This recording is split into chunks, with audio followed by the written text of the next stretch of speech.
Now it's time for Movie Friends with your hosts Michelle and Seth. We're talking film without pretension.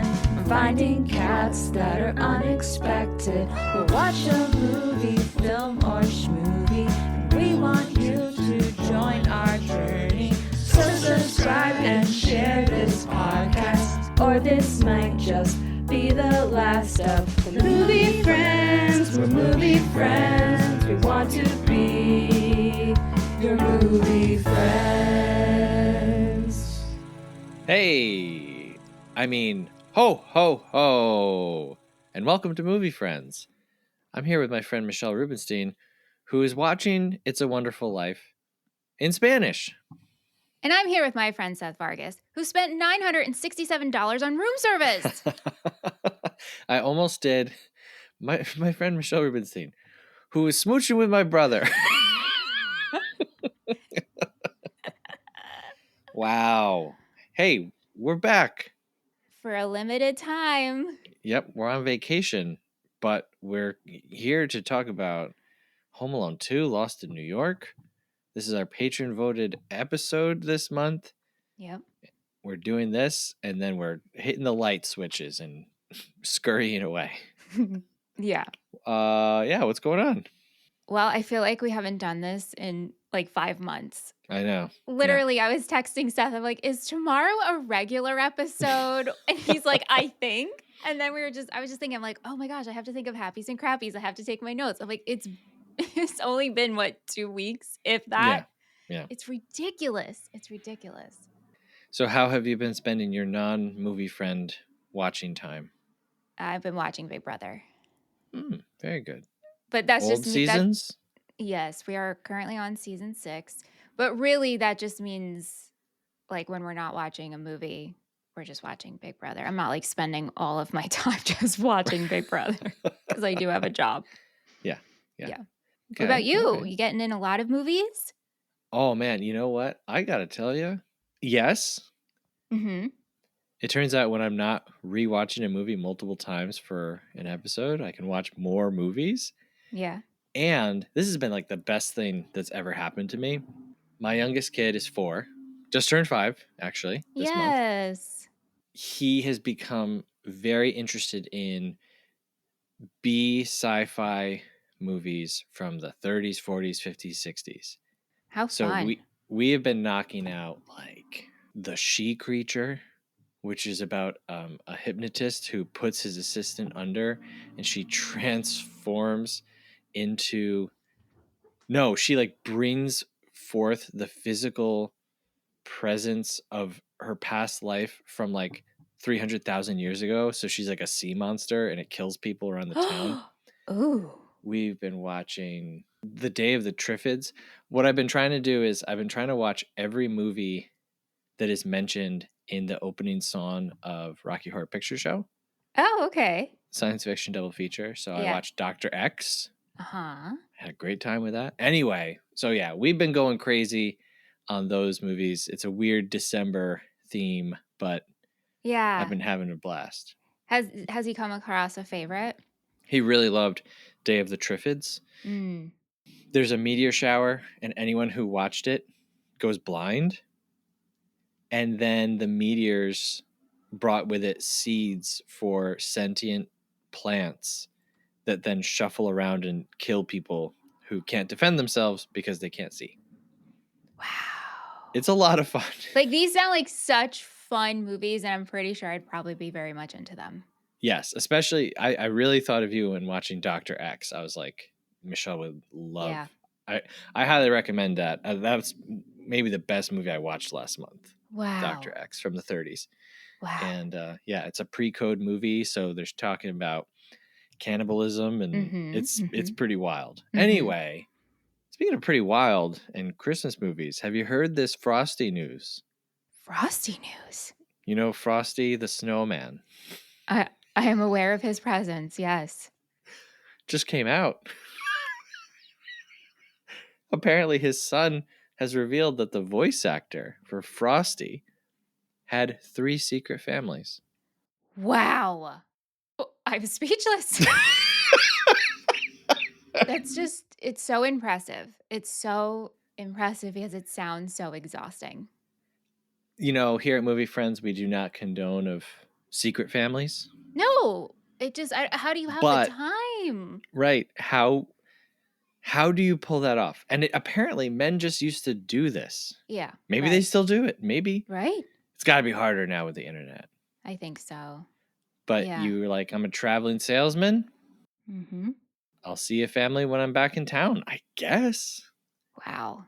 So this month, friends, when you're watching Frosty, that's who you're supporting, okay? You know how Frosty would come to life and he'd be like, "Happy birthday." Uh-huh. What the heck was that? What was that? I don't know. It's been a minute since I've rewatched that one. But this year I might watch, and I'll watch just a little bit closer. Yeah. You know? You'll watch with a renewed sense of purpose and fresh eyes. Yes. And then, hey, yeah, this is our last episode of the year. It is. Wow. So What a year. What a year. I know. I should have reflected more on it. And usually I don't reflect, or usually I'll reflect and it's like, oh my gosh, it's February. Remember last year? Right.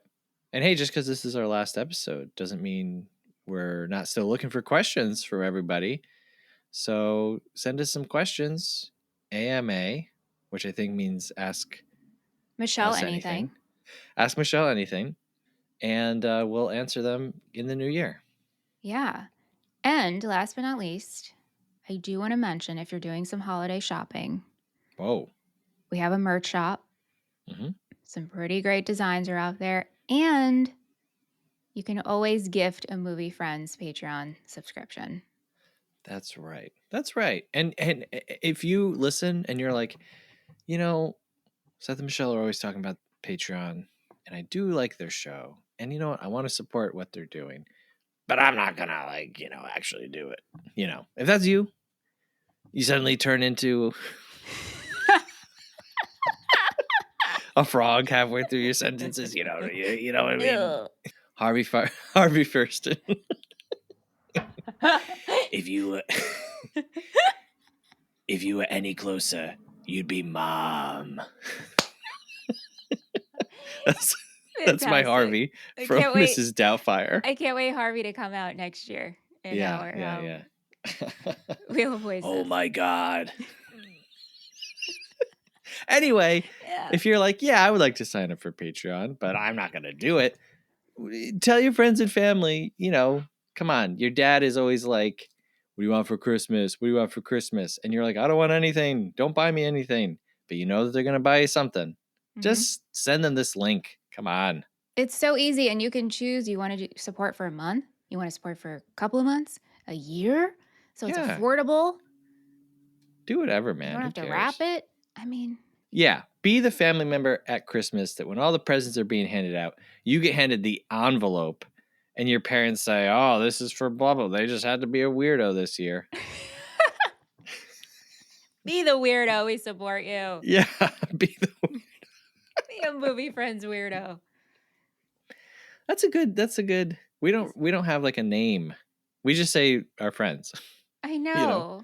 We don't have a name for our listeners. Did we go over this, or is this another dream I had? Were we calling them like Schmovie Schmoes? So I think Schmovie Schmoes maybe was thrown around. I don't know if that ever became official. Movie mates?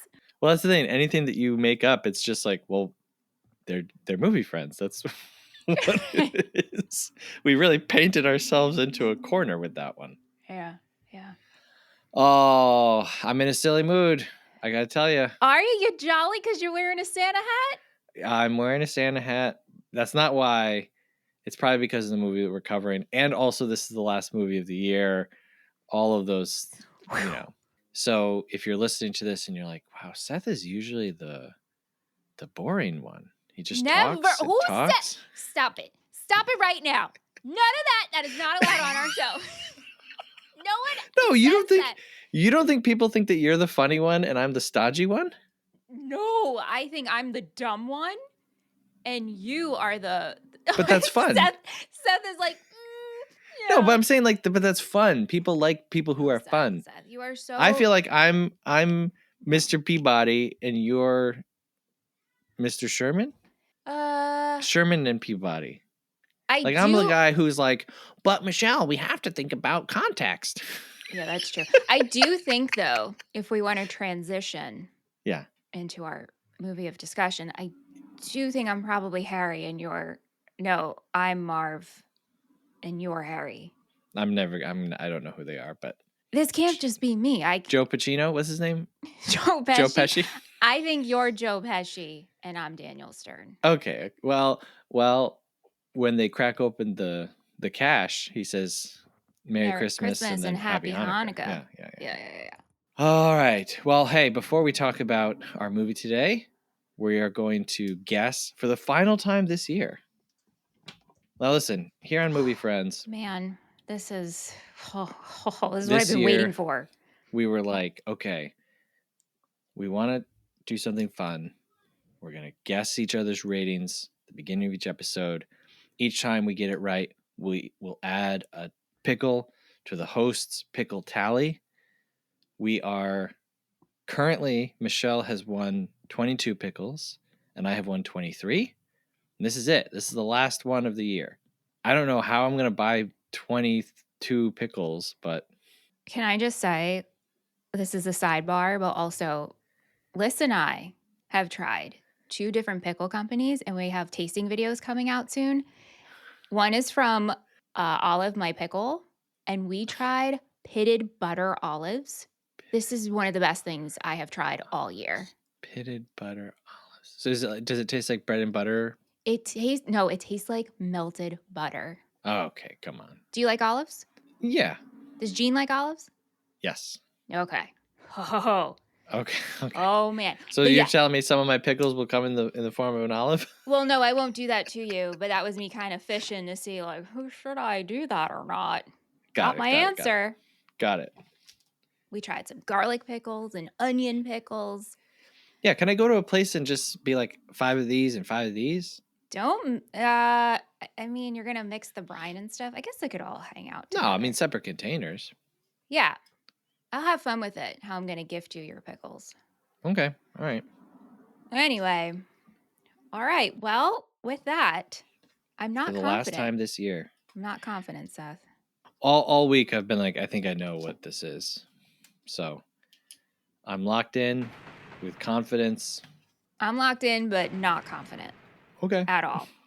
So today we are talking about Home Alone 2, Lost in New York from 1992. Directed by Chris Columbus, written by John Hughes, edited by Raja Gosnell, cinematography by Julio Macat and Douglas F. O'Neons. That's fun. Composed by John Williams. Costume design by Jay Hurley. Starring Macaulay Culkin, Joe Pesci, Daniel Stern, Brenda Fricker, Catherine O'Hara, and Tim Curry.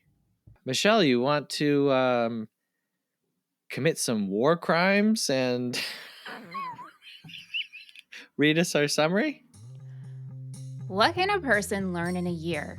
They can get a pretty good handle on a new language, they can learn to cook, or try their hand at a new instrument. One thing that the parents of Kevin McCallister can't learn in a year is how to not leave their 10-year-old son behind when they take a vacation at Christmas time. That's right, folks. Kevin is once again home alone. Except this time, it's New York City. Oh, also, the criminals that Kevin stopped from burglarizing his house last year, they escaped from prison and end up on the same sidewalk as Kevin. And you're not gonna believe this, but once again, Kevin must stop them on Christmas Eve by attempting to murder them with household items. Is he home alone? No! He is home alone too. Lost in New York. Oh my God. All right, well, this, as I mentioned, was our patron-voted episode this month. Yes. We're only doing one main show episode, and here we are. You're welcome. Yeah. You chose it. There was some good stuff. There was some not good stuff. And I feel like we kind of landed somewhere in the middle. Well, I don't want to judge what people view as a holiday movie suggestion. I mean, But I I will will. say I was rooting for some others. I'm not a Christmas guy, Nope. as I've made very clear. Mm-hmm. So to me, this is all just kind of nonsense. Mm-hmm. You do like Christmas I do. movies. Yep. What's your history with this one? And what was it like revisiting now? It was rewatched almost every year since it came out in my household. But I have not watched the second one in quite some time. Mm-hmm. And so I couldn't help but feel agitated Mm-hmm. and frustrated as an adult watching this. And then you can choose, right? There's two lanes. You can sit there and be really annoyed and pick it apart, just like everybody talks about like, this is not believable. These parents are the worst. I can't believe the criminals are in New York and meet up with Kevin. And how do they survive all those antics, right? You could do that and then you'd be miserable. Or you could just accept the movie for what it is. But yeah, I was pretty agitated for like the first 15 minutes of rewatching this one. I'm not gonna lie. I did not rewatch this a lot growing up. If we were rewatching one, it was Home Alone. Yeah. I've seen that one way more. I think that my first experience with Home Alone 2 was actually the game for the regular Nintendo. There was Hmm. they may have also made one for Super Nintendo. There were I a believe they couple. did. Yeah. I should know that, shouldn't I? I mean, it's not like you collected all the Super Nintendo games in the world, but I know. who I am know. I to speak? Do you remember when you saw? Oh, Seth, it is burned in my memory. And actually, the Vargas Christmas cookie exchange Mm-hmm. Mm-hmm. is when I saw your collection for the first time. And I'm not gonna lie to you, I think about that often. Was it like going into the basement of a serial killer and like finding all of their deeds? No, the exact opposite. I Oh, was like okay. amazed because I'm Got it. fascinated by people and their collections. Right, right, right. Yeah. If you're listening, you don't know my Super Nintendo history. For a couple of years, I was trying to get a full North American catalog, which is around 725, and I was more than halfway done. And it was like an embarrassing thing, but also like it was cool and you wanted to show people, but it was like, what are you going to be like, hey, come over and look at my video games? Why It is was that so embarrassing? weird. It's so interesting that people get very embarrassed about what they're into collecting. I was never Well, embarrassed by what I collected. It's just I know nobody wants to hear it. okay, yeah, that might be You know? a better way of. Yeah. That's like the year that I watched 1,000 movies. Right. I would go somewhere and someone would be like, "Hey, this guy's watching 1,000 movies this year," and I'd be like, "Yes, I am," I don't know. and That's I'd an have to explain interesting it. conversation topic. I At guess least you so. can relate to people. Like I feel like everything I'm into, nobody's into. Yeah, So I usually just shut up and let the others talk, and I'll be very engaged. I'm such an right. engaged listener. Anyway, I didn't Anyway, watch this movie a lot growing up, okay. but I have watched it recently with my kids, but kind of just passively. I'm not like I'm gonna hunker down and really dig in. So, but I did for this, and didn't really love it. I remember watching it as a kid and being really enamored with New York City, Mm-hmm. even though I went to New York City a lot as a kid. Mm-hmm. But the Plaza Hotel, the limo with pizza and soda, Mm-hmm. Duncan's Toy Chest, and then going to FAO Schwartz. So that definitely like is concrete in my mind for that reason. Yeah. Did you have a good time this time around? You know, I think this movie does a really good job, at least for me, balancing the agitation and being annoyed, but also really pulling on the heartstrings because I found myself crying. And what I'm Oh. finding is every time I cry at something, in the middle of my crying, I say out loud to no one, "What the heck? Why am I crying at this?" Hmm. So, You never know. I cry yeah. at movies, and I don't know quite why, but I Do you say "what the heck" out loud? no. I was about to explain, and it sounds like I'm kind of like not curious about exploring my feelings, but it's not quite that. It's that if a movie moves me to cry, I don't question it because Yeah. I just let it happen.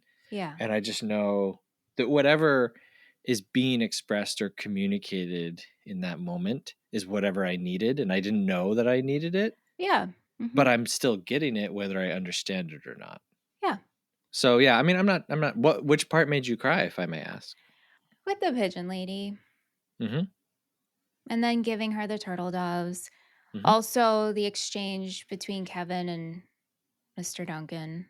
It was Mm-hmm. just sweet. And it's the music. I mean, John Williams' score does it. So, and really, I'm finding that's what's really getting me to tears when Sure. I watch something. It's the music behind it. If we just had the dialogue with no music, I don't know, would I be crying? But I mean, I say what the heck, but I do know why I am crying. It's just like, what the heck? Why am I doing this? Why is this happening?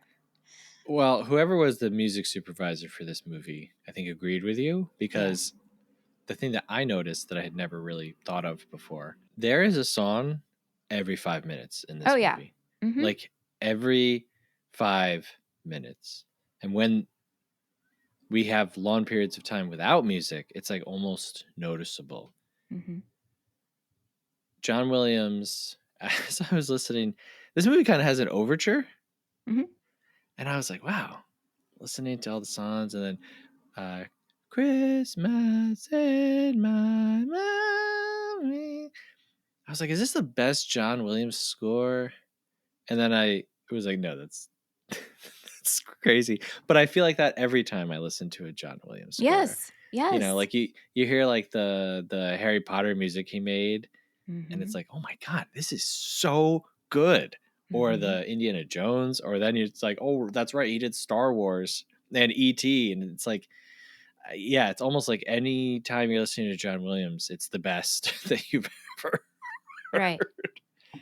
Okay, so I want to start with the McCallisters, not Kevin, just his siblings, his cousins, that's just the family in general. They're driving you crazy this time.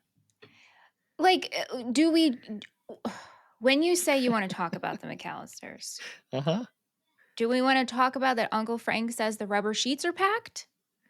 Or that Uncle Frank says, if you see me in the shower, you will never grow up to be. No, you will not grow up to feel like a real man.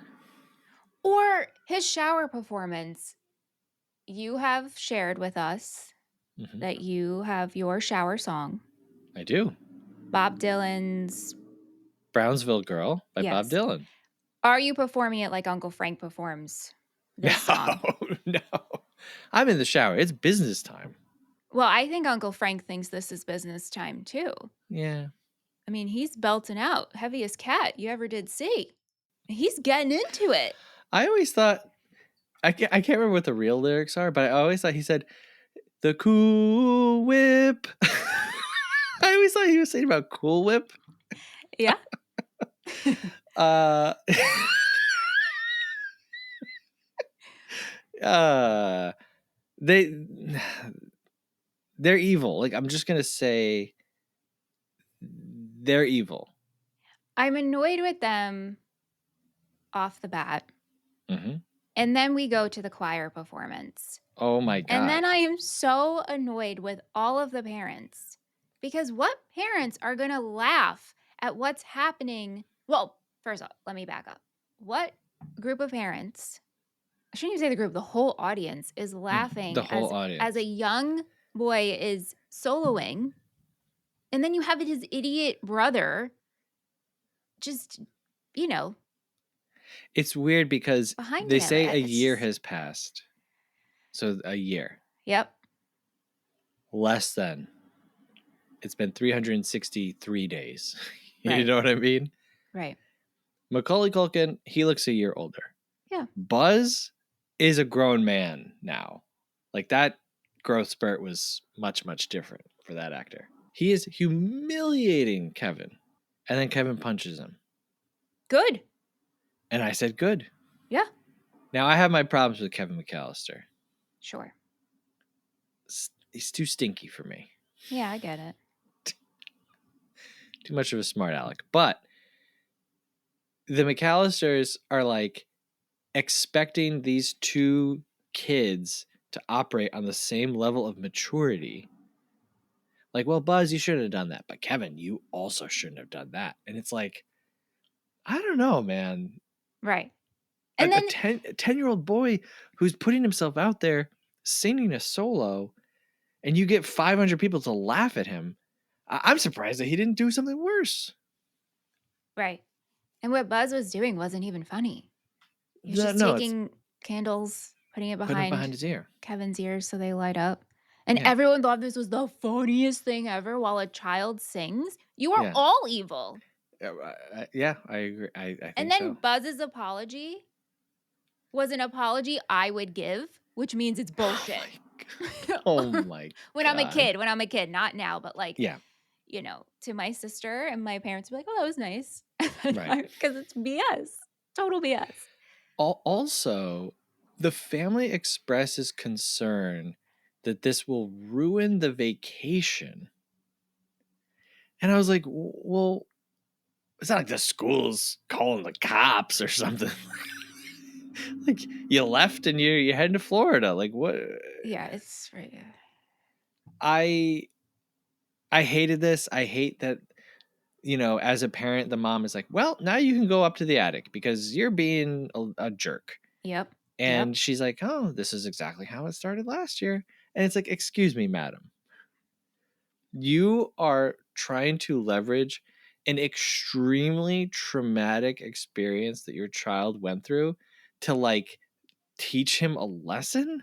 Yeah, I mean, I couldn't help but think, how are we parenting other times in the year? How many times is Kevin getting in trouble? What are his punishments like? And he wouldn't have done anything wrong if Buzz didn't instigate and start. Right. Well, we see him on the bed recording his little. So what? I mean, He's annoying. he's annoying, He's but annoying me. not enough to be sequestered to the attic. Right. Can you imagine if that's just their go-to? I mean, the attic looks like a pretty sweet setup, so.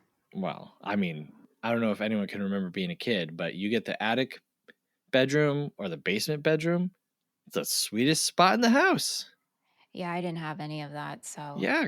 Oh, Sounds sorry. great. Yeah, I'll go to my room on a completely separate floor from everyone else. Yeah.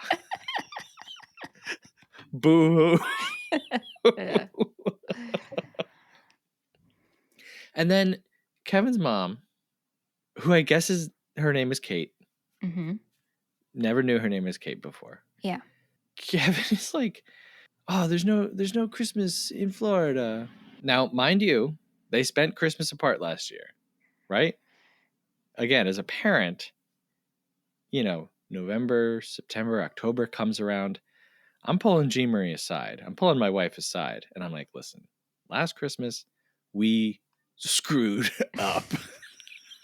We got to make this Christmas really special for him and no one else. Like, he has to see they were putting forth effort.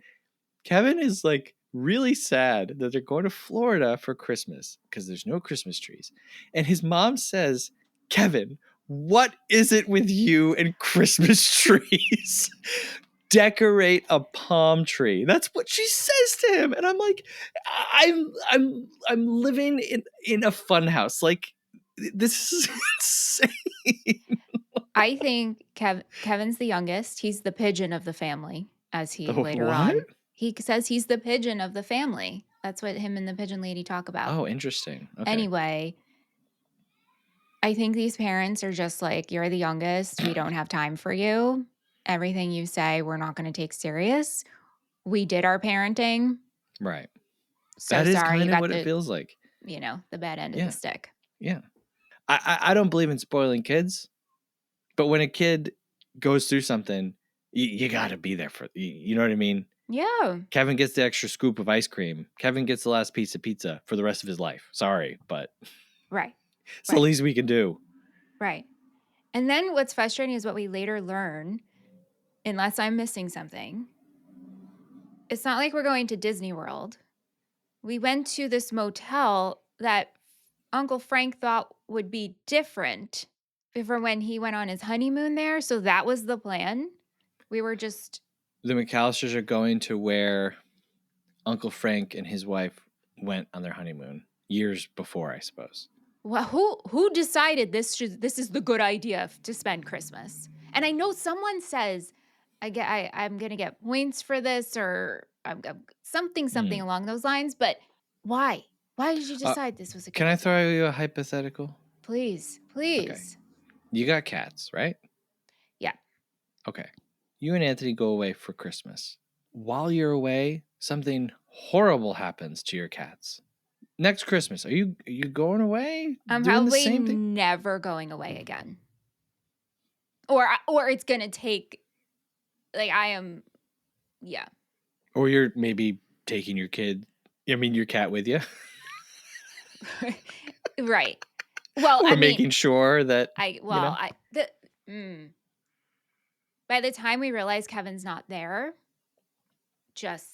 and that's the point. I think that is the point. Like, to send you flying. Like, these are bad parents. Well, and that's what I'm saying. Like, in the first one, it's like, okay. But this second time around, I am putting Kevin's entire family in the villain category. Oh, for sure. Yeah. For sure. When we see them in Florida, it's raining outside. They're all inside watching It's a Wonderful Life in Spanish. Okay, that's fine. But I don't know if you noticed, they're all dressed as if they woke up that day and said, we're going to the beach and we're going to the pool.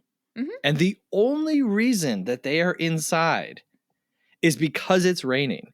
So, knowing that Kevin is missing, the entire family woke up and said, well, we're just going to go about our vacation. How they are not more stressed, how they just didn't get a flight right back. You're getting a flight right back. You are at the carousel. You are all getting back, and you're at least going back to Chicago. Minimum. Minimum.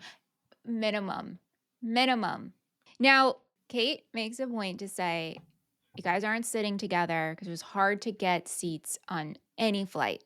I'm calling BS because you probably would have booked this months ahead, right? Mm-hmm. Even still, you're not going to take a walk through the cabin, or like no sibling or cousin is noticing Kevin's not on the flight. You get off the plane. You have to walk together as a family unit. You stop at the bathroom before you get to baggage claim. Right. No one notices Kevin's missing. Right. And John heard, you don't notice that your backpack with all your money and credentials, your wallet is missing until you're sitting there like, Kevin has my... Yeah. Well, I said that to my wife as we were watching. I was like, can you imagine going on vacation? You know, sometimes you go on vacation, you take a bunch of cash, maybe. Yeah. Mm-hmm. Can you imagine handing that to a 10-year-old and then just the whole flight being like, that it's fine? No! Nothing has ever happened with Kevin that's interesting. Also, you grab your backpack and say, I'll give you the batteries on the plane. Uh-huh. We have to hustle. Mm-hmm. So, yes. I will say, having kids, that is the only part of this outlandish scenario that felt very real, is when you are like, we gotta go. Your kid is like, wait, I have to put batteries in this dumb toy. Yeah, I get that. But him to not realize that he didn't have his bag until then is just insane. So also though, Kevin is the youngest in his family.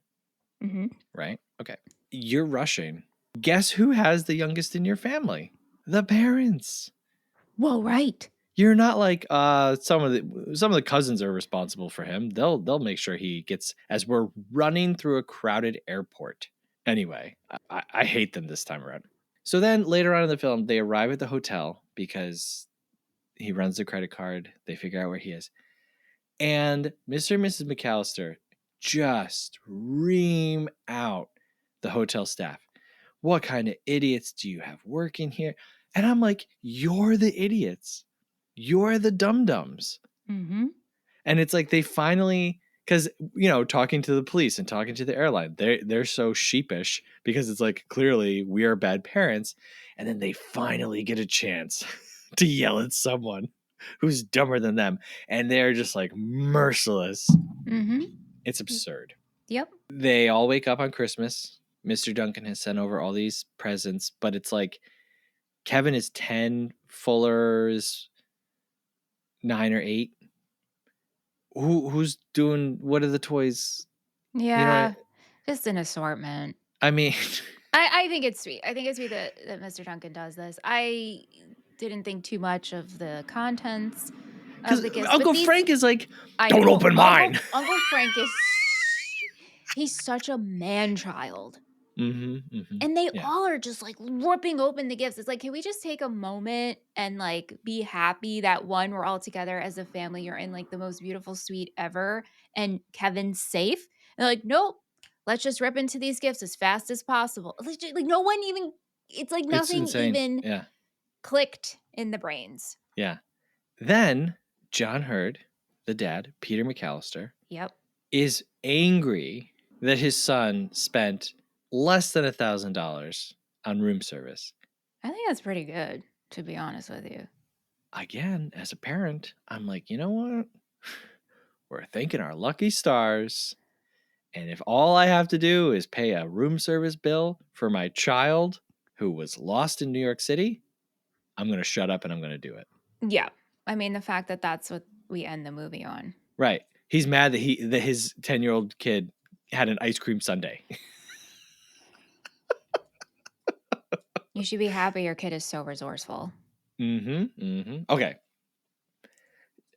Do you have anything else about the McCallisters at large? I mean, the fact that everybody overslept. No one was up. I hate to even bring this up too, but it's just so hard to believe. My thing is, I don't, and here's why. When you and I talked about Home Alone last year with your sister Sam, we said that the opening of Home Alone, it's like a master class in exposition and like setting things up, where almost every single line that's said in a really chaotic opening, everyone's packing, running around, blah, blah, blah. Every little throwaway thing is accounted for later in the script. And that's like the strength of Home Alone 1. This time around, all we see is that Peter accidentally unplugs their alarm clock. But that doesn't account for everyone else in the house, where in the first movie, it's an electrical outage and everyone loses. Right. So it's a crappier version of what they already did. Right. It's just no one is up. No one's up having caught, like Uncle Frank sleeps late. Like, it's just like. Look, when you got kids in the house, they're awake. They're up. I know. Fuller would have been up, running around the house, drinking Coke and Pepsi. And then we're all just scrambling like we didn't pack the night before. We're not packed. You bet your bags are packed. Your clothes are picked out. Whatever. Okay.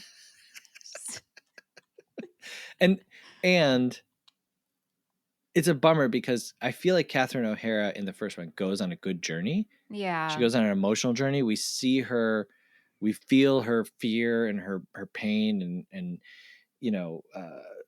we see her go on this journey. This time around, it's just not the same. No, it falls flat. Flat. It's almost like we've been through this before. It's fine. I'm jaded at this point. They probably lost him at Easter. Honestly, like this is probably a running thing, and they just Home Alone, lost at Martha's Vineyard. I mean, last time at least he was in his own house. He's in New York City. We should be freaking out. Right, pre-Giuliani, New York City. Freaking out. When he goes down the street of New York City ne'er-do-wells, I said to G-Ray, I was like, what the heck is going on here? Yeah. Then he gets into a cab. Yep. And he says something like, it's scary out there. And the cab driver turns around and says, it ain't much better in here, kid.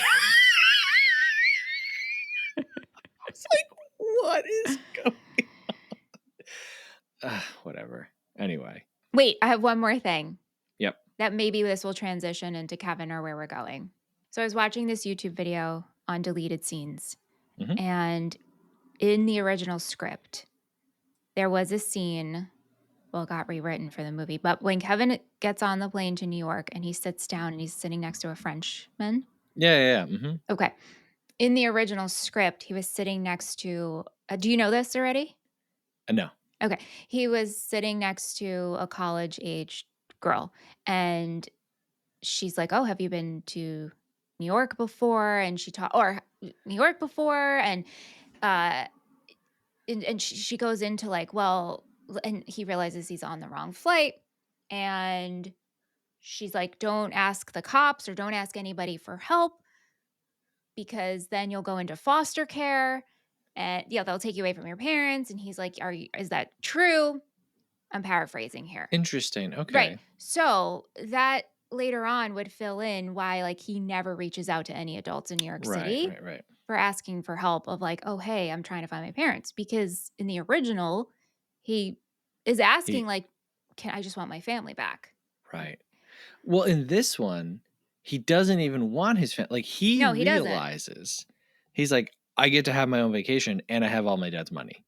And that is so different from I made my family disappear and now I'm Mhm. in my own house. This is like, look, I know they know that I'm missing. I'm going to do whatever I want. But it's also just like a 10-year-old walking around New York doing all the sightseeing. Nobody, or just, yeah, sure. I don't know, if I was walking around New York City and there was a 10-year-old walking down the block, I wouldn't bother him because I'd be like, this kid probably lives here. This No, is his block. I'm in no, his city, baby. no. I'm not saying that. I'm like, we're going to buy fireworks. Well, he's going out We to Fulton Fish Market. Like, we go we go what up is to he doing? the top of the Twin Towers, right? And we I do know, that yeah. whole, Which is a great, it's great great. It's elevator, great. helicopter shot. Yeah. Yeah, It's really good. He's in the cab from the airport. He I knew know, how to I know. find the cabs to say like, "Hey, take me to," and I don't know. Okay. I guess we gotta stop. We gotta stop. So Kevin McCallister, played by Macaulay Culkin, he's back Mhm. for round 2. Yep. I don't want to say that he's the weakest part of the movie. I just feel like he doesn't stand out as much. Like when we talked about Home Alone 1, we commented on like how good he's acting. Like Macaulay he's just very charismatic for like a little kid. And this time around, I feel like the best stuff is coming from the adults. Mm. I do see what you're saying. I like his performance better in the first one, Mhm. but I still think he's doing a good job in the second. Yeah, and I should say very clearly, Macaulay Culkin has spoken at great length, many different places, about how at this point in his child acting career, he was done. Yeah. He was really exhausted. It wasn't fun anymore. He wasn't having fun. His dad is stealing all of his money, and so I don't want to be like Kevin sucks in this movie. I just feel like because he was home alone in the first one, there's more stuff with just him. Mhm. And now he's in New York City and he's interacting with all these people. So now you have it's like the one scene where he goes to the store and he talks with the cashier. But it's like that over and over and over and over again. It's all these people Yeah. reacting to this precocious child. I do like when he calls the hotel Mhm. and he just starts the This is Kevin McCallister, the father. Credit card? You got it.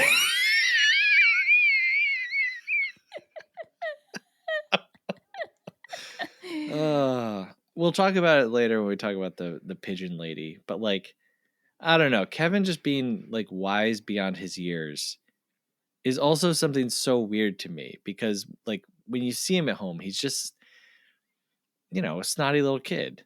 And then Yeah. suddenly, you get him on top of Carnegie Hall and he's like dispensing wisdom and Yeah.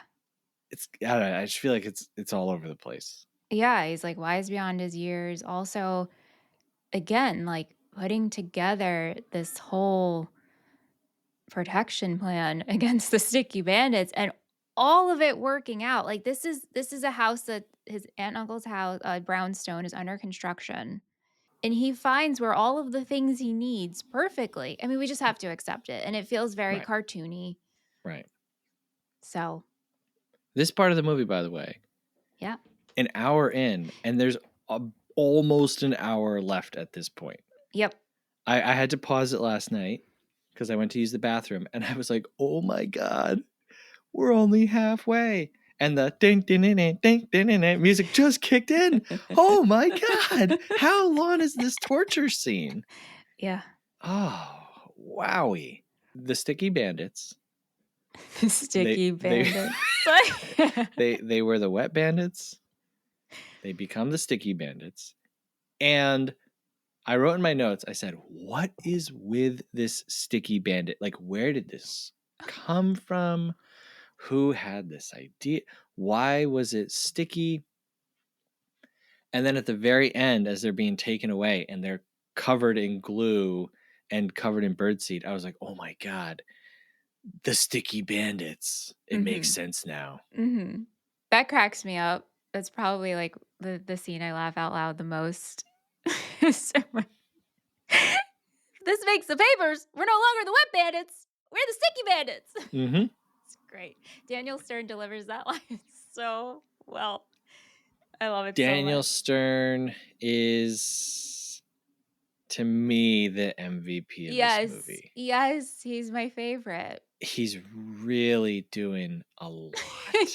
Because he's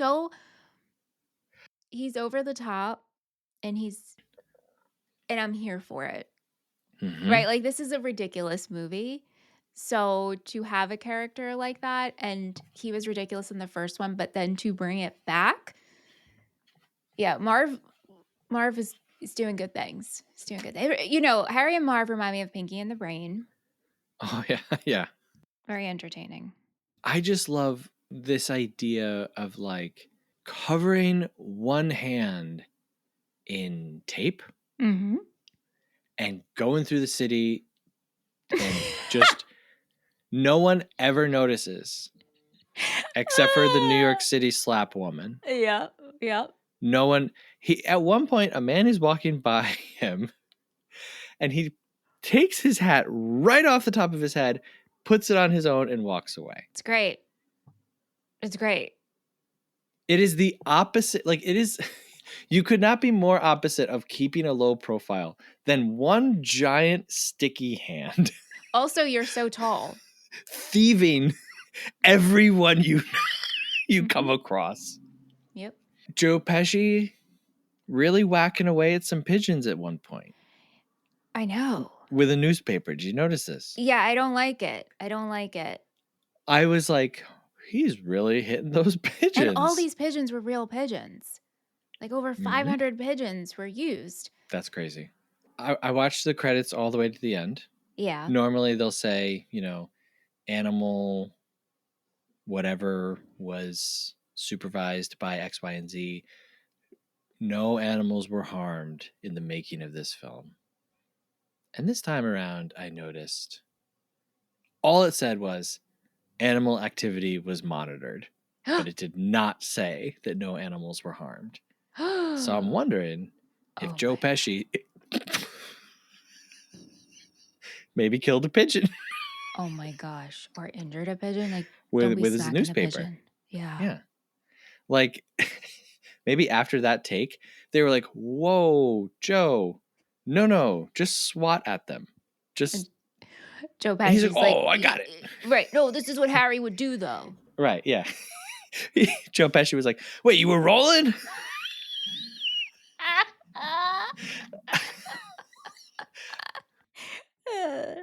Again, we can't really talk too much about it, but it's like the insanity that they escape prison, end up on the same sidewalk as him, and then recognize him.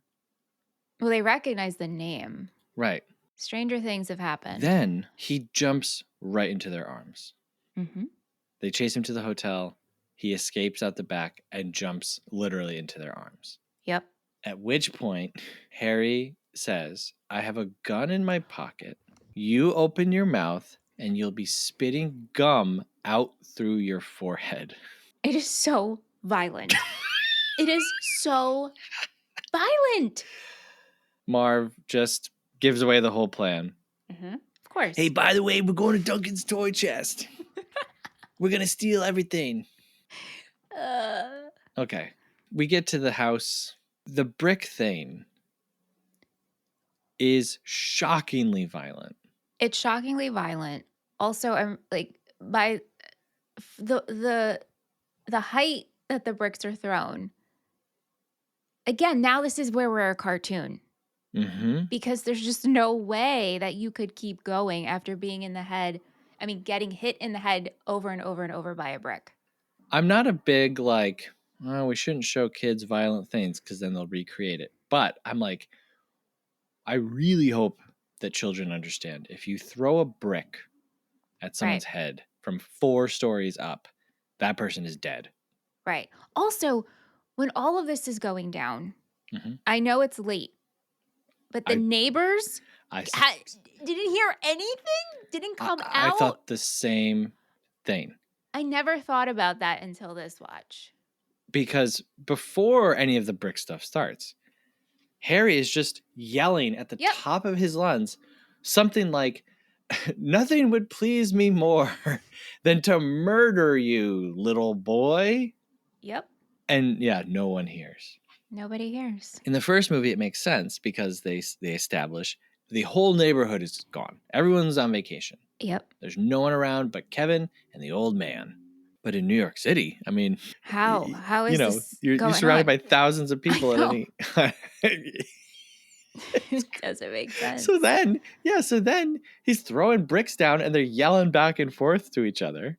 No, you're telling me no one peeked their head out the window when Marv yells at the top of his lungs, "Suck brick, kid."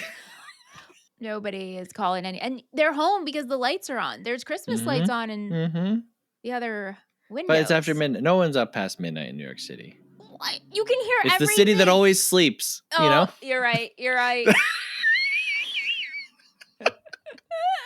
No one's like, gee, is that a fiery rope across the way? There's a lot of ruckus going on next door. I thought they were renovating. Oh my God. Is there a gag of yours that's your favorite? Well, one thing I want to say about the brick thing is it's very impressive to me how they do the makeup with each time his face gets hit with a brick. Mm-hmm. It's like you can see where it got hit and then the makeup just lines up perfectly with it. One of them immediately after getting hit, I have no idea how they did that other than probably very simple answer. They probably just painted the edge of it. Right. But still, really, I was very impressed with it. Joe Pesci doing the flame hat himself. Very impressed by that. However, do we think he is capable of doing a hand headstand? No, that wasn't him. That part was not him. Well, obviously it wasn't him, but if we're going to... do you think Harry is? Right. Harry's capable of just flipping himself up and holding himself up with his arm strength to do a hand headstand? No way. No way. Let me give you another hypothetical. Give it to me. Your hat is on fire and there's a bucket of water in front of you. Are you just dunking your head? Or are you doing a No, I'm handstand? I'm dunking my head. So why did he like, nope, let me flip myself up. For comedic purposes. That's why. Just in case anyone's watching. Yeah. The flip doubly doesn't make sense because flames go up. Yep. And so the moment that he puts his head lower than his body, his whole face would be engulfed in flames. So silly. It's so like, they're like, we can't just have him dunk his head. Right. No, let's have him flip and go vertical. It's crazy. Marv getting electrocuted. Oh, the skeleton. Really, I think just most everything with Marv. Like Marv going around the house by himself, his stuff, it's just so much funnier. The staples, the bricks, building the leaning tower of junk to get out. In comparison, the Harry stuff, except for the flaming head, I just feel like it's just not as funny. Yeah, Like I agree. jumping and slipping off a ladder. Okay. Getting goop on your face Did you like the nose bit? when they break their nose. Yeah. Yeah, I thought that was funny. But Yeah. again, I think Marv is there. Right. So, but anyway, Marv getting electrocuted, I think is the funniest moment in the movie. Inspirational. He turns into a skeleton, Mm-hmm. which you and I talked about during our episode on planes, trains, and automobiles. Yep. The John Hughes. I would be very curious to see the scripts, the screenplays for both these movies, and if John Hughes wrote in there. And then for a moment, they flash into a skeleton, but then they flash back. Mm-hmm. Like how he describes that. Yeah. Because it's very funny. And then when they're on the roof, and yeah, Daniel Stern yells, and he yells so loud that like he clips the mic. Like you can hear it in the audio. Suck brick, kid. And then he throws the brick. Macaulay Culkin dodges it, and then just no one says anything. just it just moves on from there. After they get him, Harry says, "I never made it to the 6th grade, kid, and it doesn't look like you will either." Yeah, and then they get covered in birdseed and they're defeated. They got caught. You know, slamming them with a whole tool chest down a flight of stairs didn't stop them.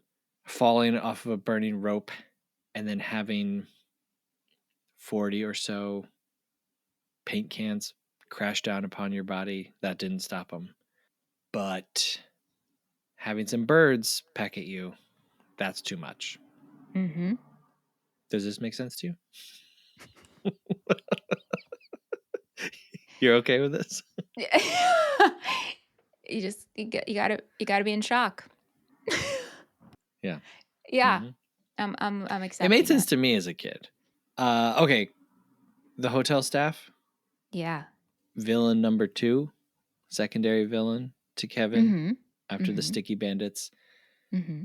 immediately hostile to this child. We're not trusting. Like they see a child walk through their lobby and they're all like, "Excuse me, this is the Plaza Hotel." Which is so odd because to me, it's like there's could be so many examples of well-to-do parents who have children.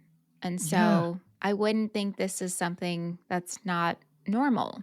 You're in New York City at Christmas time. Right. The world is coming to your door to celebrate New York City Christmas. Right. And everyone, I mean, when he goes to the pool, every I do love adult that there. scene, though. Oh, I mean, it's funny. And it's funny when he's like, "You guys mind if I practice my cannonball?" And they're all like, "Nah." Yeah, it's cute. They're like, yeah, go ahead. Yeah. Okay. But still, like, everyone is like looking at him the whole time. It's Because so he has no weird. parent. There's no adult with him. I don't know. It's a hotel. I don't know. I'm just trying to play devil's advocate, but I agree. I don't think this is, I just keep thinking about like rich people who just let their kids do whatever they want. Here's some money. You got it. Right. This can't be the first kid solo that they've seen. Precisely. Tim Curry, concierge. Mm-hmm. I don't know. Front deskman. I don't know what you call Yeah. it. Yeah. Concierge. Mm-hmm. He thinks that something is up right away. He then sneaks into the McCallister room. Illegal, gotta be, right? Yeah. You think something suspicious is going on because you didn't see an adult yet. You hear the shower going, and you hear an adult voice. Do you proceed? No, you get out of there. At a minimum, you are walking in on a child showering? Yep. And this is going to be about that. This is going to be your big gotcha moment? Yeah, I didn't even think about that. You're It the was like, gotcha. to me, Someone's got to gotcha you. right. Like you hear a singing voice, you hear the shower going. You're not even walking to the bathroom. Sorry, someone's in here. Okay. Even if you look and you're like, wow, that's like a weirdly shaped human. You're not standing there to keep watching. But also, like, how did Kevin inflate that floaty so quickly? Do you know how long it takes to blow something up? Especially to that stature? I do. Yeah. I do. I've blown up many things. Not quite to that Yes. stature, but yes. Wow. But that's part of you can't think about it. No, I know at this point. So, okay. You double check, all right. Because again, like, all right, you know, your suspicion is going, so you're like, this child is faking an adult voice, right? I'm still gonna catch him. But then you see the person. You see the silhouette. It's so crazy. Oh, it's so crazy. Yeah. Yeah. Get out of here, you nosy little pervert. Or I'm going to slap you silly, I think. Mm-hmm. Yeah. Mm-hmm. Now, after that happens, are you touching the McCallister suite with like a 10-foot? Are you still something suspicious? I'm going to keep investigating. I could see at this point being like, something's not right and I can't let it go. So it becomes like an obsession. Yeah. I would probably, though, be talking about it a lot, but maybe not really acting upon it. Right. Just be like, something's weird. Here's what I saw. But are you going to your staff and saying, hey, you know how sometimes I sneak into people's rooms? No, because I have a feeling that the staff probably does that. You think so at hotels? No, the company he keeps in his little group. Oh. I think he's telling Rob Schneider what's up. Right. Dana Ivey plays desk clerk. She doesn't get a name. She doesn't have a name? No. I kind of liked her vibe a little more than Tim Curry's, because she's just like, I'm a snooty lady. I don't like kids, but whatever. Yes. I do love, though, the transition from the Grinch smiling to Tim Curry smiling. Oh, for sure. I mean, that is so good. And it's like in me. And the light bulb. Yeah, it's great. Oh, it's great. you know, I don't mean to say I don't like Tim Curry in this. I like him way more. And, okay, I told you that I had a bombshell opinion. Oh, my goodness. I forgot to drop it during the Wet Bandits, Sticky Bandits. Yeah, okay. Here's my thing about this movie. Okay. It should not be the Sticky Bandits. They should have gotten two more villains. Two different villains. Kevin can overhear people plotting to rob the toy store. Everything is exactly the same. And so does it need to be the hotel person is robbing No, but maybe Kevin finds out that, you know, Tim Curry and Rob Schneider are up to some nefarious stuff, and he utilizes the whole hotel as a saw trap instead of the abandoned apartment. Well, that would be crazy. You know what I mean? Like, yeah. I think that makes it a little more fresh and not just repeating the same thing over and over. But as much as I love Harry and Marv, like sticking them into this, it makes so many more questions than is necessary. And you already have a good cadre of bad guys. Like you said, these three hotel freaks. No. I didn't call them that, but okay. Is this the best thing Rob Schneider has ever done? Oh. Well, Rob Schneider wanting a tip did make me want to chew fruit stripe gum. Even though the flavor only lasts 5 seconds. Yeah. I mean, let's look at his movies. I mean, it's basically, I'm looking at his filmography right now. It's basically every Adam Sandler movie. Right. Well, I know. He was in Judge Dredd, which I actually liked him in. He's like the silly sidekick. Mm-hmm. Yeah, I don't know. I mean, he has some funny bit parts in Adam Sandler movies, but like, I don't know. I think that standalone, you know, no Sandler juice on your side. Yeah. I feel like this might be his best thing. Oh. Yeah. Good point. Okay. Second best part of the movie. We have the return of Angels with Filthy Souls. Mm-hmm. Except this is Angels with even filthier souls. This is the only part of the like, hey, let's just repeat the whole thing over again that I really like, because to me, this is like a joke that you and I would write. Correct. Where it's like, oh, and there was a sequel. Yes. And it's the Exactly. same thing, just a little bit more. Mm-hmm. Yep. So Kevin turns the TV volume up. The whole hotel squad, which is the 3 hotel freaks and then 2 very elderly men. Poor Cliff. Cliff, the security guard. And so the dialogue is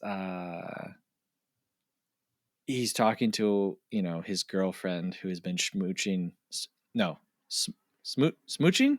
Smooching. Yeah, smooching everyone. Get on your knees and tell me you love me. Yep. I love you. And then, yeah, I think the best thing John Hughes ever wrote. You've been smooching with everyone. Little Mo with the gimpy leg. Favorite. Little Mo with the gimpy leg was quoted by us as a family constantly. Really? Oh yeah, like anytime you're like listing people who would be somewhere, or this, that, Little Mo with the gimpy leg.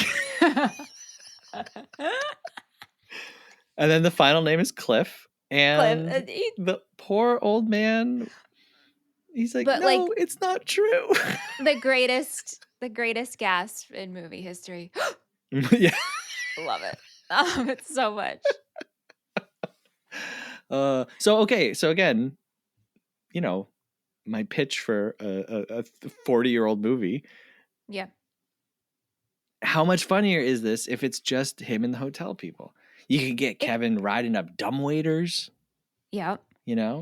I definitely see your vision. Harry and Marv are just so well loved. So it's like, let's bring them back, and how zanier, or can we go zanier, right? But what you're pitching makes total sense because we already have them here. Right, we already have them here. Our villains. You know what happens? Kevin befriends a kindly old cook who works in the bowels of the kitchen. Mm-hmm.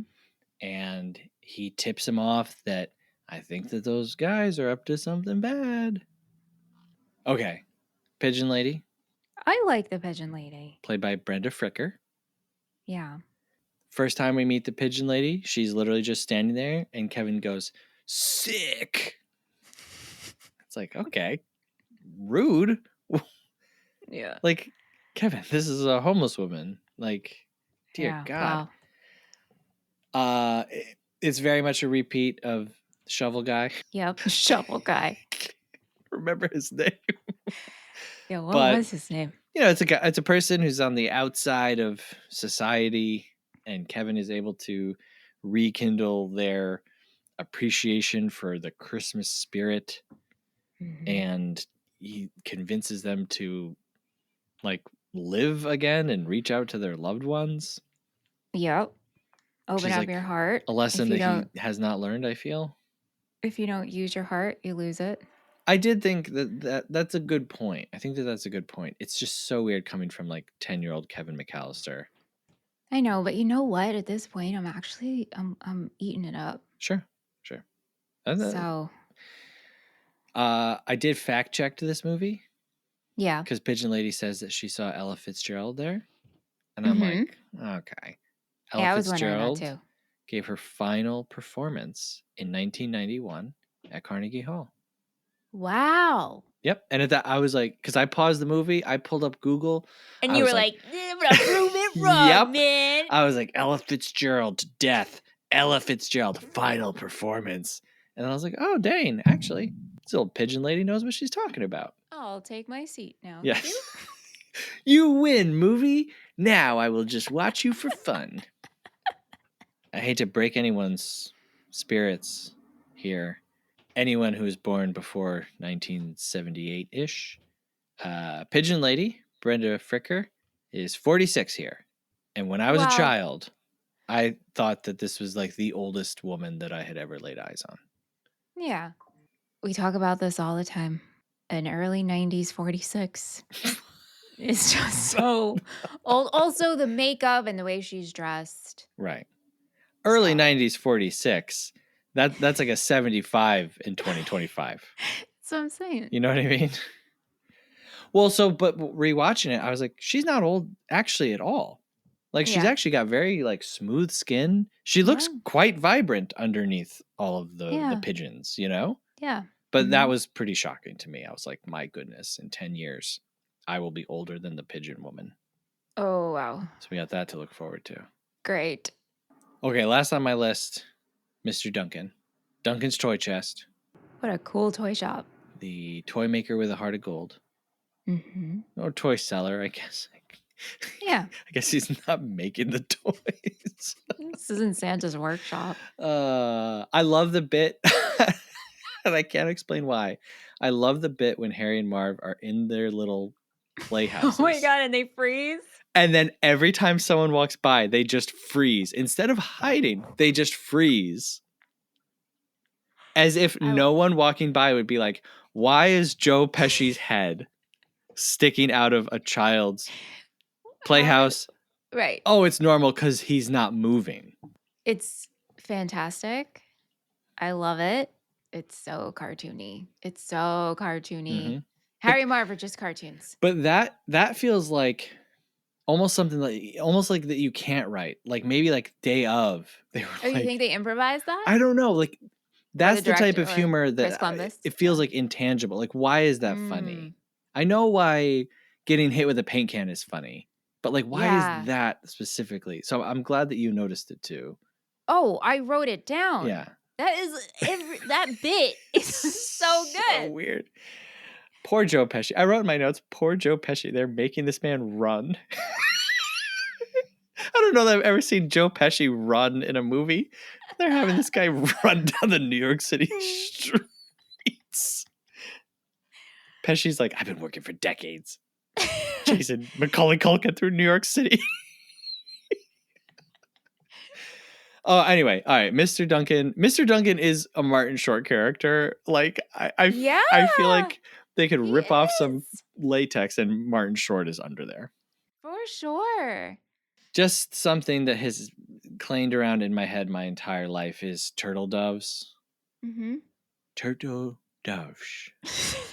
Like, did this man get this part just based on how he says turtle doves? And then he says it at the end. He reads the note. Just how he says it, But he reads the note from Kevin and says again to no one.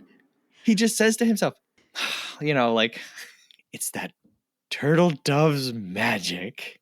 That's just how he says turtle doves. That's just how he says it. And it's so sweet. But it stands out to you, right? Yes, I mean, of it's got to. Yes. You don't like Mr. Duncan? It's the heart. I don't know, like subtly. Him and the pigeon lady are the heart. Subtly flexing anonymously to a 10-year-old child about how you donate all of your money on Christmas Eve to a children's hospital. That's a weird thing. You thought it was flexing. Yeah. Interesting. Kevin's like, gee, this Mr. Duncan must be pretty great. And Mr. Duncan is like, ho, let me tell you about how great Mr. Duncan is. He is so great. And here's what he does. And the little boy's like, wow. And Mr. Duncan's like, yeah, I am great. No, no. You don't think so? No, I don't. I'm the Grinch. I mean, well, I got to tell you. Do you like that he gives the turtle doves to the pigeon lady? Well, I cannot help but be cynical. The adult cynical realist here. It is like, hey, pigeon lady, you saved my life last night. My ridiculous, selfish family. They're currently all up in a hotel suite, ripping apart presents. Would you like to come up? Well, maybe it was going there until the yelling reached across the park for the $967 room service bill. Yeah. So to me, like, that's how you end Home Alone 2. Is he gives her the thing, and then he says, come on, come spend Christmas with my family. Instead, that would be great. It's like, okay, homeless person, I hope you enjoy this turtle dove. Yeah.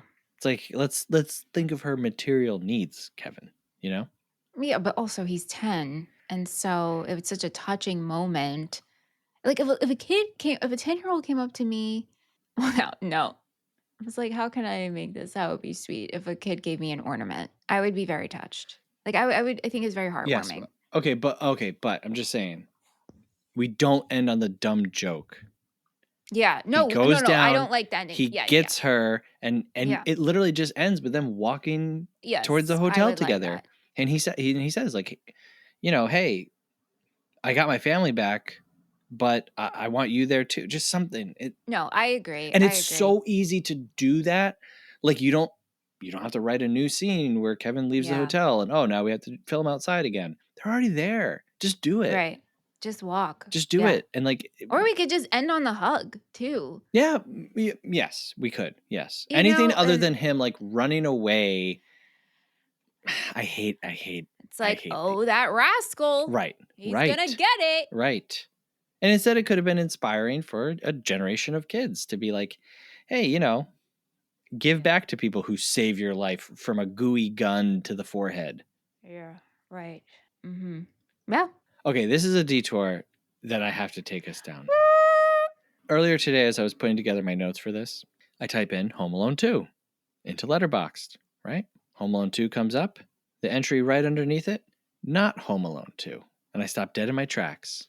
And I think they named a movie not Home Alone 2? And they did. And I would like to read for you the description of this film. Wait, what? Are you Are you with me so far? I'm not. Okay. Think I visually need to see what you're talking about. Okay. Go to You typed in. Letterboxd Okay, I'm going to Letterboxd. Walk me through this. and search Home Alone Home Alone 2. 2. And when the results come up, do you see a movie called Not Home Alone 2? Oh, yes. Okay, okay, take it away, Seth. Okay, so I'm going to read you the description for Not Home Alone, the first one, which came out in like 2024 or something, 2023, 2024. Okay. Are you you I have the visual? There's a Not Home Alone and there's a Not Home Alone 2. Mm-hmm. Okay. Okay. So here's the synopsis for Not Home Alone. Masha Kamatova, a 5th grade student, stays at home alone because her parents are leaving on an urgent business trip. A nanny was called to look after Masha, who was found through a fashionable online service. However, who could have guessed that the nanny was hatching an insidious plan? Now Masha has one night to bring the criminal to clean water with the help of neural networks and modern gadgets, showing her who is the boss in a smart home. So that's that's not Home Alone 1. So are we going to cover these next year?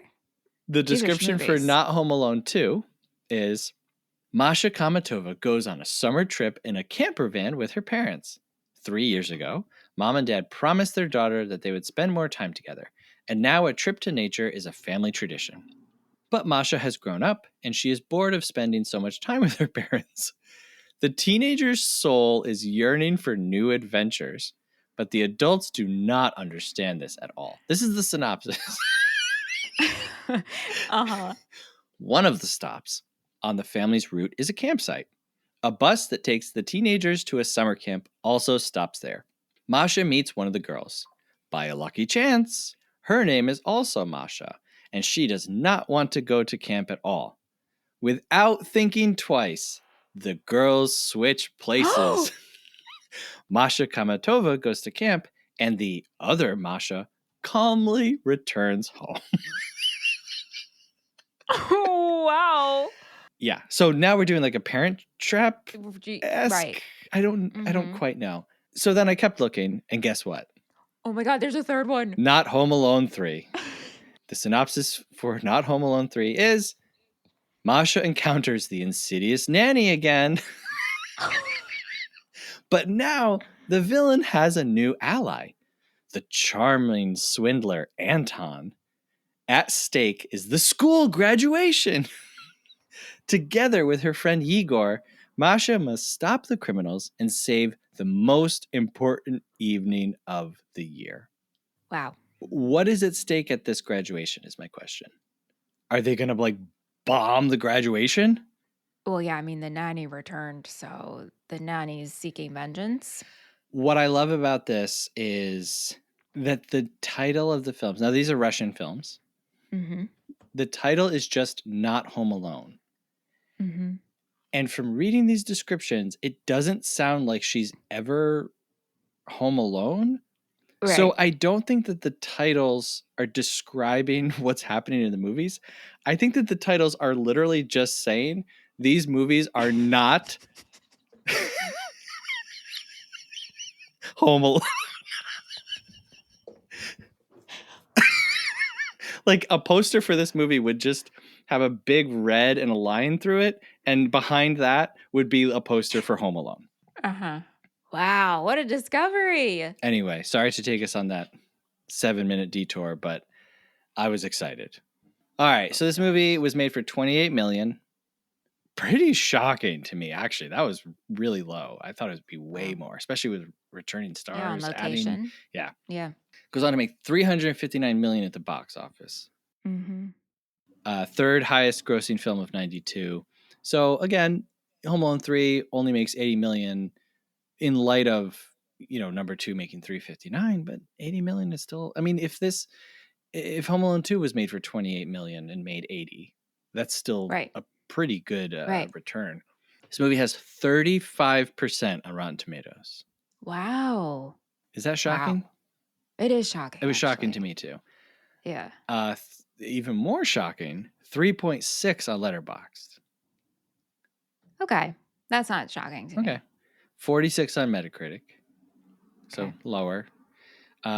This is not in the Criterion Collection or the National Registry. Ebert gave this 2 out of 4. Okay. He was very concerned for the adults in this movie. The violence? Yes. Oh. He said, it is not funny to have a kid hurt adults. Very weird review. You should go read it. I guess it just depends on who you ask, right? I mean, as a kid, I thought it was great. Exactly.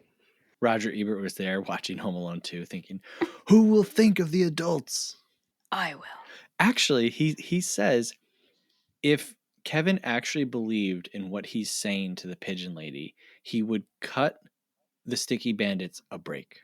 No way. No way. So he literally was watching this like, Kevin is the devil. And Ebert's like, justice for the Sticky Bandits. Mm-hmm. Even though they want to shoot this kid. Mm-hmm. No, I'm on their team. Yep. And then this was filmed from December of 91 into May of 92. Wow. But not all at once. It sounded like they had like a lot of different breaks. Yeah. All right, let's get into our happies and crappies. It's time for happies and crappies. Happies and crappies. It's time for happies and crappies. Happies and crappies. My happy for this is the whole Angels with Even Filthier Souls bit. It's great. My crappy is every time Kevin whispers a line. Can you give an example? Yikes, I did it again. Oh, okay. Yeah. My happy is Marv. Just everything Daniel Stern's doing. My crappy are the parents laughing at the choir performance. Yeah, it sucks. Don't like it. Yeah. Yeah. Now, you did a poll on Instagram. I did, because I was really curious if people prefer Home Alone over Home Alone 2. And I think when I was a kid, I wish I could remember if I preferred Home Alone 2 over Home Alone 1, but now definitely I prefer Home Alone. But 51% prefer Home Alone over Home Alone 2 in the poll. Wow. 20% voted for Home Alone 2. And then I put a third option was I refused to choose, and that came in at 29%.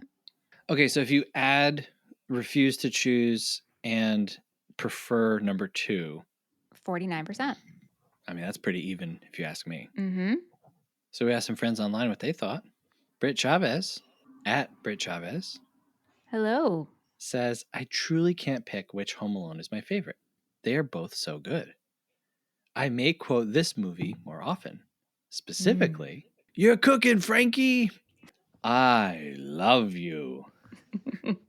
In that cadence. And suck brick, kid. Do you have a favorite quote? Oh, suck brick kid is pretty great. I'm trying to think, because I know Sam and I definitely quote this one too. I mean, the first one is just like fuller, go easy on the Pepsi. We say that all the time. Do you have a favorite line from this one? Little Mo with the gimpy leg. Yeah, right. Yeah, I mean, it's a lawn, but it's just the whole, you've been smooching everybody. Yeah. Arthur, free Palestine watermelon emoji, red triangle emoji, at Arthur_Ant18. Hello. Says, sure, this is recycling the same old Home Alone formula, but the sequel remains an enjoyable ride that benefits from the hilarious Tim Curry. What Harry and Marv end up enduring is wild too, including the pigeon attack, which genuinely gets some terror out of me. Too many birds. Yeah, I mean, if you have a fear of birds, this is terrifying. You know what's funny is when Kevin's talking with the pigeon lady and he's like asking her about feeding the birds, she puts some bird seed in his hand and she says they can hear it. And then with no instruction, no hesitation, Kevin just throws the birdseed up in the air. And I'm thinking, like, what if she didn't want you to do that, Kevin? Right. What if there was more instruction coming? And I was like what if you're just supposed to like shuffle it in your hand? Right. Like that is like a kid. Yeah. You give them step one and then oh. Yeah. Electric Headspace at Arc and Tell. Hello. A movie that kind of lives off its own nostalgia, but an enjoyable time for one last romp with all returning parties. I acknowledge no Home Alone movies made after. Yeah, I subscribe to that. The Power of John at John Cleta, who, he had commented that he had fallen behind on episodes. And I said, you have to do better, The Power of John. Oh. And he said, I will. Oh, no. No pressure. He says, I want a talk boy. Yeah. I don't care what anyone else says. This is the best Home Alone. Adding Tim Curry to the cast of colorful characters was pure perfection. Over 30 years later, and this movie still makes me laugh like a child. It does what the first movie did, but funnier. 10 out of 10. I've said a lot of stuff tonight, okay? I'm almost going to agree with John. I don't think that this movie does it better, but I do think that it might do it funnier. I think where the movie falls short makes the funnier stuff just seem more funny, and really that's just Marv. So we're laughing a lot because we need it, and Marv's back hurts because he's carrying the show. I think Marv's back hurts because he falls into a basement 4 times. Sure. So those are the people that we do know. Now we go to a segment of the show where we're here for people that we don't know. It's called Half Star, 3-Star, 5-Star. Half Star, 3-Star, 5-Star. All right, I'm going to read reviews from letterboxd.com. This is a website and an app where you can log, rate, and review movies. We start with a half-star review, which is the lowest rating that you can give a film. We go all the way up to a 5-star review, which is the highest rating that you can give a film. And on this show, for the half-star review, I read it in an impersonation or a funny voice or an accent. Michelle, do you have any requests? Should we go to the Wheel of Voices? Sure. For one last time this year. All right, here we go. Wheel of Voices! Spin the wheel. Harvey Marv. Jimmy Stewart. Oh. Could you read us our half-star review? Well, wow, you brought me back for Christmas, I see. Oh, it's a swell time of year. Oh, Michelle, how are you? I'm good, Jimmy. How are you doing? Oh, I'm doing well. Do you feel the Christmas spirit? Oh, not so much this year. I'm dead. Oh no. Yeah, Michelle, I've been dead for years. Well, you could haunt us. You could be the ghost of Christmas past. Okay, it's a half-star review for Home Alone 2, Lost in New York, read by a very dead Jimmy Stewart. Cringe. Do not even bother watching. You might as well just watch the first film twice and save yourself the time. No reason this film should be 120 minutes long. Same cast, same jokes, but worse. The pinnacle of laziness in filmmaking. Wow. Thanks, Jimmy. You can go back to sleep now. Oh, okay. Sorry to wake you. I'm going to be dead now. Goodbye, Jimmy Stewart. Goodbye. Cringe. 3-star review. The fact that we as a community actively ignore a perfectly fine, small Ali Sheedy role to instead mention the disgusting, bumbling orange turd's presence is a travesty, in my opinion. And I read this review and I said, Ali Sheedy role? What do you mean? Come to find out, she's the ticket agent in the airport in New York. I had no idea that this was Ali Sheedy. So I pulled this one because I thought maybe someone else out there, some other sad sack listening, maybe they also don't know that it's Ali Sheedy. Did you? Mm-hmm. Oh, okay. Michelle's like, yeah, everyone knows that. No. Okay, 5-star review says, I can never get over how one day after losing their kid, this is a 5-star review, just so you know. Okay. One day after losing their kid for the second time in 2 years, nobody watched Kevin on Christmas morning as he slipped back out into the biggest city in the country. And they obviously don't care about him until the room service bill comes. Fantastic movies, but I just don't know about this family. I mean, good points. And I thought the same thing. Nobody notices that I he did slinks not. out. I didn't think and he about gets it. fully dressed. He gets fully dressed because he doesn't even go out in PJs, which I wish he went out in PJs. But he's fully dressed, and No one cares or notices. They have their presents. They have their presents. They don't even know how we got the presents. Right. Yikes. Terrible. His parents are terrible. His family's terrible. So we rate a movie as a schmovie, a movie, or a film. Rate it 1 through 5 stars. Give our final thoughts and recommendations. You won last week, so you want to go first? Sure. Okay.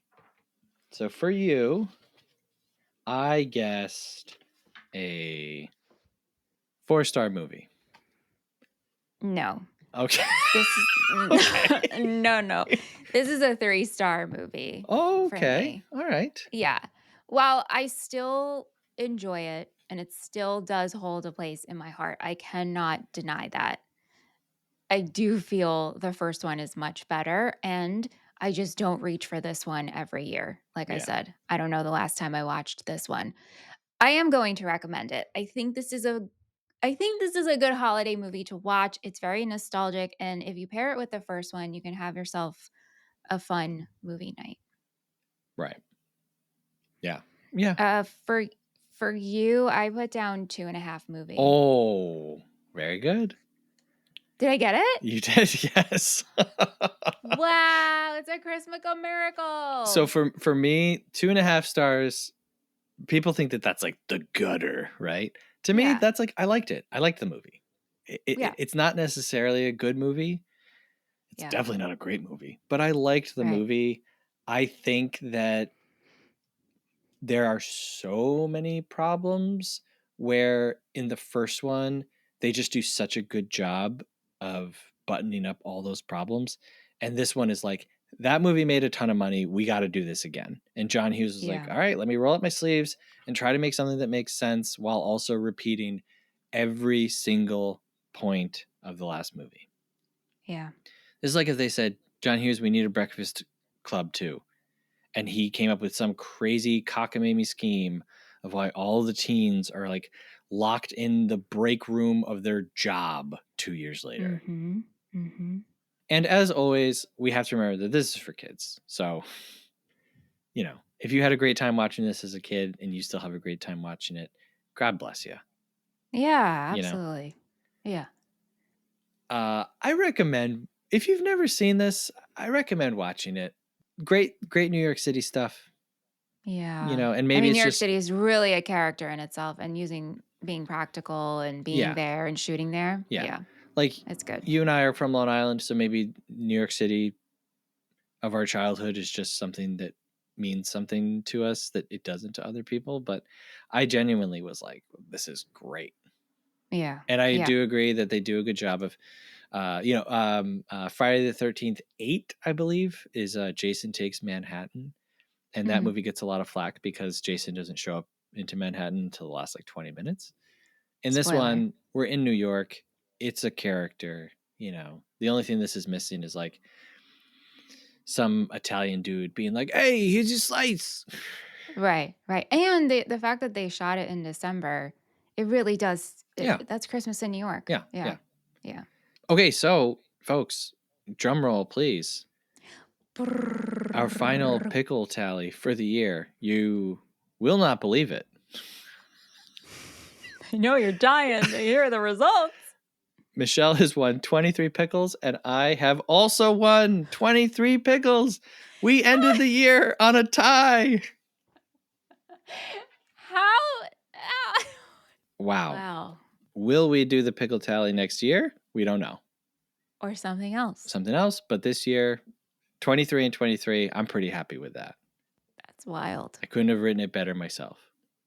Seriously. Casting doubt on the integrity of our pickle tally. Okay, does this movie pass the Seth Shell test? The Seth Shell test is our spin on the Bechdel test. We require that a movie contains something tangible that is impressive, whether choreography, production design, or practical effect, and it must have a runtime that is justified by its content. I'm yes on the first one, no on the second one. This is Same. freaking long, bro. We can trim this. Wrap we can it up. trim this. Yeah, get Yeah. Duncan out of here. No, do not get Duncan out of here. Maybe we just trim up. You know what? All the Harry and Marv stuff, like that goes on for a while. Yeah. And I know that's a big part of Home Alone, but we could trim that. Yeah, yeah. Just cut Duncan saying turtledoves 5 times, No! and you'll save enough time. No, keep that. Turtledoves. Hey, if you want to give us turtle doves, we'd love it if you'd give us a rating and a review wherever you're listening. Come on, folks. It's the holiday season. It's the holiday Please. season. And scoopy doop. And doopity And dop. bippity bop. And Don't doopity forget to hang up your sock. I don't know if we can sing this legally. Oh, right. We'll just make up our own version. Leave us a review. Anyways, it's the holiday season. All right. Leave us a review. Give us a rating wherever you're listening. And it's all we have in life. Please just don't make our lives pointless and worthless and meaningless. That's all I got to say. Here, here. You can also send us an email, moviefriendspodcast@gmail.com. Let us know what you thought about Home Alone 2. And remember, if you got any questions for us for our first of the year episode coming up, shoot us a line. Drop us a line. Please, we're collecting those questions. You can also support the show, patreon.com/moviefriendspodcast.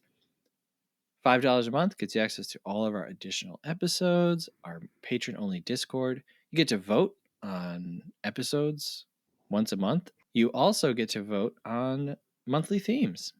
And January is a patron-voted monthly theme. So if you're listening to this and you're like, when are they going to cover Westerns? Kids sports movies. India Month Part 2. Guess what? You sign up before January, you get to put your say in that vote. Okay. That's it. That's it. Until next year. Wow. You okay? Yeah. This is it. Another year down. Yeah. 3 years. Wow, I can't believe I'm still here. Wowie. Not, no, I just like, it's a lot. When you think of all the ins and outs of it. You know, I was going to text you earlier today. I was going to say, Michelle, do you think that we're friends? Oh my, okay, wait, Seth, real talk right now. Yeah. Okay. Not only do I think about your Super Nintendo situation often, but I often think, truly, are we friends? No, I really mean that because I think, no, like if we didn't do the show, Yeah. would we talk? Yeah. Are we friends or are we just like weird? Like, well, we are weird, but like two people that just come together and do a podcast and then write stuff together, but we're not like friends. Yeah. Do you have the answer? So it's like, I mean, I think I'll tell you how I view you. mhm. I view you as one of my best friends, Wow. but I also understand that doesn't need to be reciprocated. Well, yeah. I mean, I was going to ask you earlier. I really was. Like, this isn't a bit that we're doing for the end of the show. No, I'm I was asked like, this. all day today, I almost was like, I'm going to text Michelle and say, Michelle, are we friends? Or like, Michelle, do you think I'm your friend?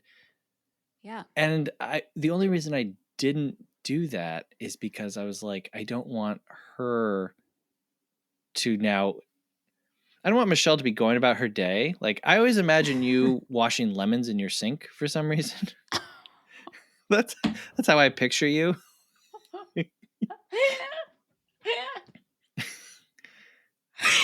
What? That's like, yeah, like usually like, I imagine that. Okay, we're definitely not friends because you have no idea what I do. Well, no, I'm during just my saying, day. like, like I can see your Yeah, I hear ya. kitchen. There's the window, and Yeah. you're like scrubbing a lemon because you're gonna cut it to like put into something. I don't know. And there's a cat by you. This is how I imagine. Like when when you go to text someone and you have a picture of them in your head. Do you know what I picture when I go to text you? Yeah. Being one of the 1,000 notifications that you get. And I'm like, oh my God, I'm just annoying Seth. And I actually told Krista the other day, I was like, I still feel bad when I have to ask Seth for something and that I'm annoying him. Yeah. You imagine that I'm sitting there like Yeah. with my hands at my head, like, oh my Yep. God, I have so much stuff to do. Yep. Yeah. That's how I picture you. That is kind of what it's like. Well, right. I'm definitely not scrubbing lemons, but you're definitely stressed out. So I was like, I don't want to break into Michelle's little lemon joy with a text message that says, do you think I'm your friend? And then you'll be like, oh my God, Seth isn't my friend. Yeah, well, no, because I think it all the time. Yeah. All right. Yeah. Well, do you think we're friends? I do. You still having... I do. Oh. Yeah, no, I definitely do. And you think we're actually friends though? Like yes. I know I guess so, huh? You know what I think? I think that being friends as adults is hard because when you're younger, you're usually friends with the people that are around you. And then when you grow up, maybe you're not around people that much, or the people that you are around, it's like, I don't really want to be friends with like my coworkers or whatever. Right. So I think that you and I are like the good kind of friends because we choose to be. True. Yeah. Well said. Yeah. Yeah. And I think definitely you're at least one of my best friends. Yeah. Yeah. It's also like, I think of it that way, but also it's like you're in your own category too. Sure. Like the creative person too. That's fine with me. Yeah. Like I know I can text Seth and say, is this funny? Right. And Seth will be like, yes, let's do it. Right. And you all need that friend, I think. You know? I cannot stress enough. I do think that if you're a creative person, don't do it by yourself. You got to find somebody.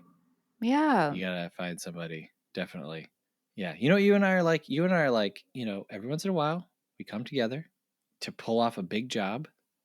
1 year, maybe we're wet. The next year, maybe we're sticky. Uh-huh. Yeah.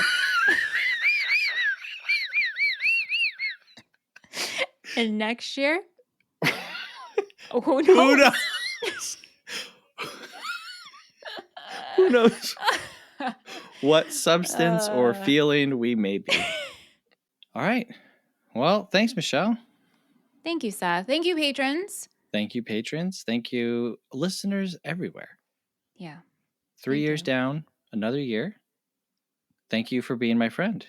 Thank you. Can't sing it. Yes, same. And thank you for watching movies. Wait, you're thanking the people, right? No, you. Oh, yeah. Yeah, every episode I say, thanks, Michelle. Oh, right. Yeah. This is just an extended version because it's the ending. Got it. Yeah. And hey, remember, folks, Merry Christmas, you filthy animals, and a Happy New Year. Until next time, thank you very much for listening. Have a good one. Movie Friends is produced by Seth Vargas and Michelle Rubenstein. Theme music by Jean Marie Vargas. Visit us at our website, moviefriendspodcast.com, and please subscribe and rate our show wherever you are listening. You can support Movie Friends at patreon.com/moviefriendspodcast. Thanks for listening.